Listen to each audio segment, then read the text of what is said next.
விடிய விடிய பெய்த கனமழையால் திருவாரூர் மாவட்டம் முத்துப்பேட்டை பகுதியில் குடியிருப்புகளை மழைநீர் சூழ்ந்திருக்கும் நிலையில் பொதுமக்களின் இயல்பு வாழ்க்கை முற்றிலுமாக பாதிக்கப்பட்டிருக்கிறது. தற்போது அவர்கள் அளித்த பேட்டியை பார்க்கலாம். மழை தண்ணி நிறைய தேங்கி போய் கிடக்கு. ஒரு வாரமாக பெய்த மழையில் தண்ணியெல்லாம் வடியில் அப்படியே தேங்கி நிற்குது. வெடிகால் கிடையாது. இது பிள்ளைங்களை விட்டுட்டு நான் ரொம்ப சிரமப்பட்டுக்கிட்டு இருக்கேன். பள்ளிக்கூடம் போகிறேன்னா இந்த வழியில் தான் பிள்ளைங்க வரணும். தண்ணி ரொம்ப இதாக கிடக்குது. அது நீங்கள் சரி செஞ்சு தண்ணி வடிகால் பண்ணி இது தண்ணி இறக்கு போகிறதுக்கு ரெண்டாயிரம் வெளி பண்ணுங்க. ரெண்டாவது பிள்ளைங்களுக்கு ரொம்ப சிரமமாக இருக்குது. ஸ்கூல் போகிறனால தண்ணியில் தான் நடந்து வராங்க, தண்ணியில் தான் போகிறாங்க.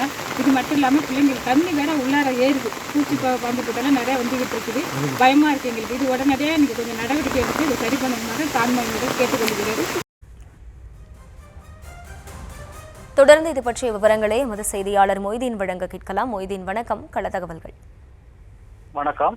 தற்பொழுது வங்கக்கடலில் இலங்கை அருகே சிட்வா புயல் உருவாகி உள்ளதால் திருவாரூர் மாவட்டத்திற்கு ரெட் அலர்ட் விடுக்கப்பட்டுள்ளது. இதன் காரணமாக முத்துப்பேட்டை பகுதியில் நேற்று மாலை துவங்கிய கனமழை விடிய விடிய கொட்டி தீர்த்தது. தற்பொழுதும் தொடர்ச்சியாக இப்போது மழை விடாமல் பெய்து வருகிறது. இதனால் தாழ்வான பகுதிகளில் மழைநீர் சூழ்ந்து பாதிப்புகளை ஏற்படுத்தி வருகிறது. இந்த நிலையில் முத்துப்பேட்டை பேரூராட்சிக்கு உட்பட்ட 1வது வார்டு தெற்குக்காடு பகுதி மழைநீர் சுமார் 20 வீடுகளை சூழ்ந்து நிற்கிறது. மேலும் அப்பகுதியில் வடிகால் தோர்ந்து மழைநீர் வெளியேற முடியாமல் உள்ளதால் அங்கு வசிக்கும் மக்கள் அன்றாட பணிகளை செய்ய முடியாமல் பரிதவித்து வருகின்றனர். குறிப்பாக குழந்தைகள் மற்றும் முதியோர்களை வைத்துக் கொண்டு உணவு போன்ற தங்களின் தேவைகளை பூர்த்தி செய்ய முடியாமல் பரிதவித்து வருகின்றனர். எனவே அதிகாரிகள் நேரில் பார்வையிட்டு உடனடியாக தேவையான வசதிகளை செய்து தர வேண்டும்.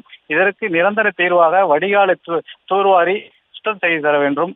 மேலும் சாலை வசதிகளை மேற்கொள்ள வேண்டும். மேலும் அடிப்படை வசதிகளை செய்து தர வேண்டும் என்று அப்போது மக்கள் கோரிக்கை விடுத்துள்ளனர். விவரங்களுக்கு நன்றி மொய்தீன்.